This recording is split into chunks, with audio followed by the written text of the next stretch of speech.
Magandang araw po sa inyong lahat mga kababayan at welcome back dito po sa PNR at ito nga mga karibin natin panalo sa kaso. Nako, huli na, pinagtatakpan pa. Castro may binira. Yan mga kababayan, patungkol po riyan ng ating alamin at bibigyan ng komento ngayong araw na ito. Pero bago pong lahat, kung bago ka pa lang at dito po nakapag-subscribe sa ating munting channel, please don't forget to subscribe. At palike na rin po ng video ito. Maraming salamat po. At eto na nga, simulan na po natin to. Sa walaan bayan ko, sa nilakaw na tao.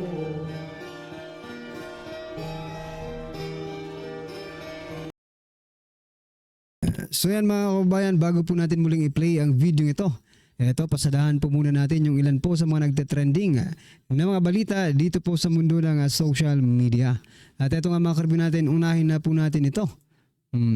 Itong si Adyong mga kababayan, no? Itong si Congressman Zia Adyong. Nako, patungkol po ito mga karibin natin doon sa kidnapping no? Sa isang Chinese, no? Mga kababayan, sabi niya po, hindi dapat matakpan ng isang kidnapping incident ang pagbaba ng krimen sa Pilipinas. Talaga ba? Okay, that's the nature, no, mga kababayan. Nabubuko na kayo na talagang hindi mababa ang krimen dito sa Pilipinas, kundi pataas po ng pataas. Based nga po sa 2025 Crime Index, mga kababayan, nako, Metro Manila and Quezon City yata, no? May pinakamataas na krimen. Pangalawa or pangatlo mga kababayan dito po sa Asia. So how can you justify, no, na pababa nga po ang krimen sa Pilipinas? Well anyway, yan po ay opinion ni I don't know if ano po ang pinangahawak ng dokumento ni Congressman Zia Adyong sa pagsasabi nito, no, ng mga kababayan. So siya mismo ang nagtatakip, no? Wag mo nang ipunta sa iba, no? Congressman Zia Adyong. Kasi sabi niya, hindi dapat matakpan. Hindi nga dapat matakpan kasi kayo po ang nagtatakip ng totoong sitwasyon dito sa Pilipinas, no? Sinasabi ninyo na mababa ang krimen. Yun po ang pagtatakip ninyo sa mataas ni krimen dito sa Pilipinas, mga kababayan, no? But anyway, ano pong inyong opinion dyan? Ito pong magpapatunay na talagang mataas po ang krimen sa Pilipinas, mga kababayan. No, nagsalita na po ang isang teka lang, anong malit yung letra. Teresita Ang, yan mga kababayan, Filipino Chinese civic leader, no, mga karibin natin, nagsalita po patungkol po doon sa nangyari, Civic leader na si Teresita Ang sinabing hindi sangkot ang pogo ang dinukot na Filipino-Chinese businessman. Sabi niya po dito sa kanyang statement, mga kababayan, no basis at all. This just showed the inteptness of the police. So meaning po ng inteptness, mga kababayan, yung kapabayaan, no? Clumsiness, gano'n. Yung unskillful na mga act nila, no? They are victimizing the family all over again. Aba, sinasabi ni Teresa Ang dito na mga pulis mismo ang bumibiktima sa pamilya. Haven't they suffered enough? Kabubuhan talaga ng mga pulis to divert attention from their inteptness, mga kababayan. Ano pong masasabi niyo dyan? Parang gano'n na nga lumalabas, mga kababayan, sapagkat yun po ang pinalalabas nila. Na may nakita nga akong si Attorney Claire Castro yata yun, sinasabing hindi, no, hindi ito kidnapping, kundi yun nga ang sinasabi patungkol sa pogo, mga karibin natin. Anyway, sabi pa dito, itinanggi ni Teresa Ang ang dahilan ng PNP na umano sa pogo ang dinukot at tinodas na Filipino-Chinese businessman na si Anson Key. Kita niyo na yan. The police, sabi po ni Ang, the police itself is the one who is diverting, no, the issue from kidnapping to pogo. Pero umamin na po si si Sia Adjong, si Congressman Sia Adjong, that it is already a kidnapping.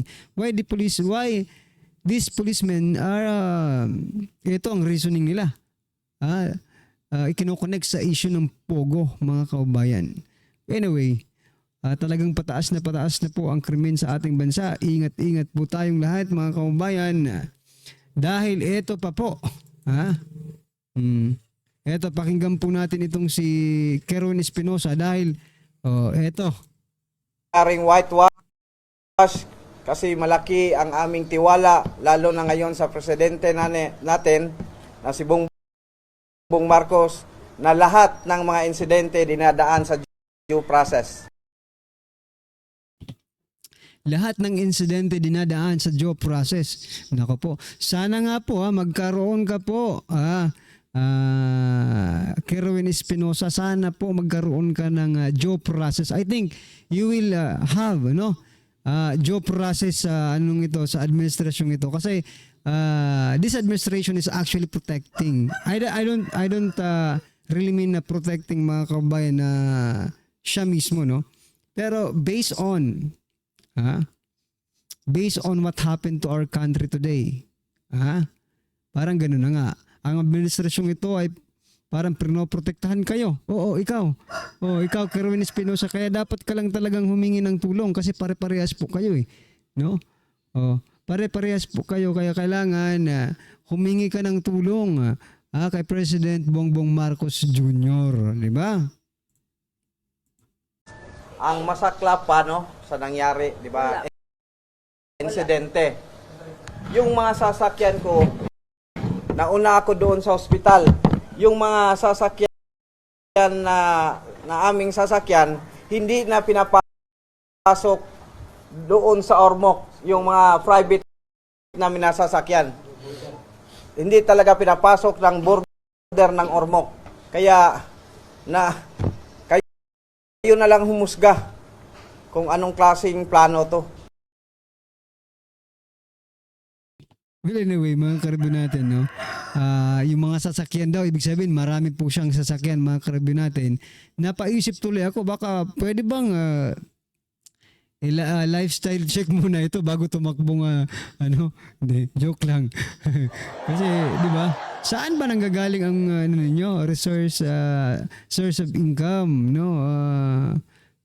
Sino to? Baka negosyante nga talaga ito, mga karibyo natin, no? Si Kerwin Espinosa. Maraming sasakyan po sinabi niya. Anyway, what I'm trying to point out here, mga karibyo natin, bakit ko ito pinakita? Kasi, krimen naman to, di ba? Na nangyari sa kanya. Kaya, asahan po natin, mga kaubayan, na sa darating pang mga araw ay mas marami pa pong mga krimen na tulad nito ang posibleng mangyari, no? Dahil po sa Pilipinas ay uso po, whether you like it or not, no? Pag panahon ng eleksyon, talagang mainit po, no? Mainit at nagkakagurguran nga. Sometimes yung iba palabas lang, di ba? To gain sympathy from the constituents nila, mga karibyo natin, di ba? Parang ganun yung iba nang nangyayari. Pero ewan ko lang dito kay Kerwin Espinosa kung palabas ba ito or something, I don't know, mga karibyo natin. Well, anyway, ano po ang inyong opinion dyan? I-comment nyo na lang. At eto, last po natin pag-uusapan, tapos ipi-play na po natin yung video. Ito po yung sinasabi nating si Jose Castro may binenga or binira, mga kabayan. Jose Castro binenga si Hanilet. Hindi natin malaman kung bakit naging ganon ang attitude niya. Sa bagay, di ba? In the past administration, wala tayong narinig po sa kinakasama ni former President Duterte na si Hanilet, mga kababayan. Wala. Ngayon lang po siya nagsalita, mga karibyo natin, nung hinuli na po si former President Duterte or inaresto si former President Duterte. Kahit naman siguro sino, no? Ang ganunin ang asawa at anak, mga kababayan, ay magbabago talaga ang attitude. Lalong-lalo na kung nakikita mo na it is against the Constitution, it is against the law, mga kababayan, yung pag-aresto kay former President Duterte. Diba? Kaya hindi ko alam kung bakit ganito rin, No? Parang walang alam itong si Jose Castro.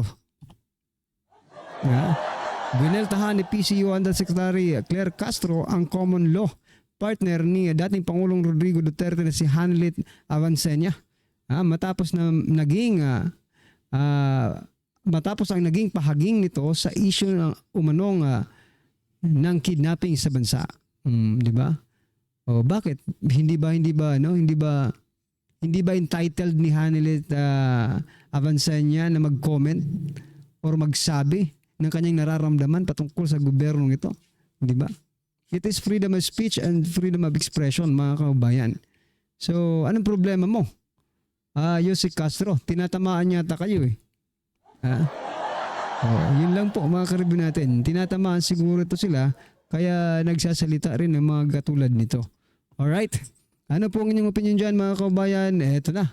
Panoorin po natin to at bigyan natin ng reaksyon. Sobrang good news to. Sabi po former PRRD panalo na. AJK victims walang may pakitang ID. Nako.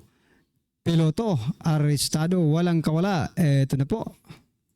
Ito ang nakakagulat. Viral at trending ngayon sa mundo ng social media ang di umano'y balitang matapos kang maging kasangkapan para isuko ang dating Pangulong Rodrigo Roa Duterte, tiyak mananagot ka sa mga tao. Hudas nga ang tawag sa marami sa ating mga kababayan sa piloto nakipag-coordinate para dalhin sa The Hague, Netherlands ang dating Pangulong Rodrigo Roa Duterte. Matapos ang ikalawang Senate hearing, matapos mabulatlat ang pagkatao nito. Pero bago ang lahat mga kapinas, kung bago ka pa lamang sa channel namin, ay huwag mong kalimutan mag-subscribe at pakiclick na rin ang notification bell para mas biging up-to-date ka pa lalo sa lahat pa ng bagong videos na i-upload namin. At yun nga mga kapinas, tila kilala ng isa sa pinaka-controversial pangalan ang pilotong nagdala kay dating Pangulong Rodrigo Roa Duterte sa ICC Detention Center na tila tampulan ngayon ng samot-saring diskusyon kung paano daw nito tinanggap ang trabahong isuko ang dating Pangulo sa banyagang husgado. Kinilala ang nasabing piloto na walang iba kundi si Captain John Gula ang taong responsable sa pagdala kay dating Pangulong Rodrigo Roa Duterte sa the Netherlands, kung saan noong March 11, 2025 naggimbal ang taong bayan sa mga susunod-sunod na nangyayari bukod sa controversial ang eroplanong natila na-identify as private o na siyang inupuan ng gobyerno para maging kasangkapan ng pag-aresto kay dating Pangulong Rodrigo Roa Duterte. Tila mas nagulat pa ang taong bayan na ang nasabing piloto ay isa pala sa mga mista or schoolmate ng noy dating PNP chief na ngayon ay senator na walang iba kundi si Senator Bato de la Rosa. Ayon sa naging full Facebook post ng Muslim Filipino ngayon sa kanilang official Facebook page, hudas pala, who would have thought. These pictures were taken many years ago showing then PNP Director General Bato de la Rosa, now Senator and his Mista Cap Johnny Gula, pilot in command of RPC 5219, a Gulfstream G550 aircraft registered with Pacific Asian Pearl Airways Incorporation, which flew the former President Rodrigo Roa Duterte to The Hague. How ironic what some people can do for 30 pieces of silver, just like Judas. Sadly, the good senator did not even know till the second Senate hearing that his mista was complicit with all the others. He may Judas rin pala ito mga kaubayan, no? Na classmate mista ni Senator Bato de la Rosa. Nako. just be the driver of the aircraft, but he's an accomplice to the crime of kidnapping a Filipino citizen and taking him on the other side of the globe to the International Criminal Court in The Hague without regard for due process. The pilot must need his job with San Miguel Corporation's Ramon, and so bad that he couldn't even refuse the job of helping in the transfer of the former president, tantamount to a kidnapping and eventually division of a nation together with the government process. There will always be time for reckoning. Cap Johnny Gula always boycott all San Miguel products, end quote. Matapos na lumabas ng balitang ito ay umani agad ng samot-saring komento at reaksyon mula sa marami sa ating mga kababayan, at marami nga sa kanila ngayon ay hindi napigilan ka ng sarili na maglabas ng kanilang hininga at komento sa mundo ng social media. And the netizens posted, Walang baho na maaamoy sa ginawa mo, Sir Ramon. Ang nagpagamit po kayo sa maruming politika, good luck na lang po, sir. Hindi sa nalilipad ang dating Pangulong Rodrigo Roa Duterte kung anong nanindigan na ilipad sa dahig. Iyang piloto dapat din managot kasi kung walang piloto magpapalipad ng eroplano, walang naidala sa dahig. Malaking halaga kapalit niyang ginawang pagkakanulo sa dating Pangulong Rodrigo Roa Duterte. Busog na busog ang buong pamilya ng piloto, hindi natutulog ang Diyos Ama. Wala na, di na uso yung mista, kaibigan, kamag-anak, pinsan, kumpare, kumari, maski pa kapatid o kaya pamilya. Basta magkakapera ka, tabla-tabla na. Ito na ang senyales na malapit na ang wakas at darating ng Panginoong Hesus. Humanda na kayo. Please, kasuhan agad ang piloto na yan. President Trump, tulungan mo po kami dahil wala na pong respeto ang Pangulong Bongbong Marcos Jr. Administration namin sa Pilipinas, OFW. Grabe, daming traidor sa panahon ngayon na naglalabasan sila, kaya ingat na po tayo sa bagay. Di na nakakapagtaka na nakaupo kasi nating leader number 1 traidor sa bayan. End quote. Medyo good news itong pag-usapan natin, yung kaso ni PRRD sa ICC. So gumugulong na po yung proseso. Magaling po ang defense team ni Pangulong Duterte.